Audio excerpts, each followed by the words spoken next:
How to personalize settings in Paramount Plus. Hi everybody, welcome back to our channel. So in order to personalize your Paramount Plus experience, you can manage profiles, accessibility, and account level settings as well. So first thing, you could create up to a 6 individual profile to keep your watch history and recommendations separate. So for that, what you need is just from the very home page, select your profile avatar in the top right hand side corner and go and choose manage profile. After which you could go ahead and change your profile name and select a unique avatar as well. You could also clean up your keep watching section by selecting edit on that row to remove specific titles as well. You could then enable this on a specific profile to restrict content to age appropriate title as well for kids mode as well.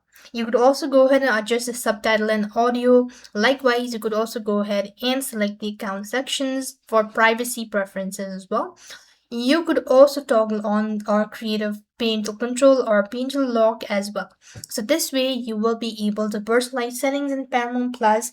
I hope the video was helpful. Make sure to like, share, and subscribe. Thank you for watching. See you in the next video.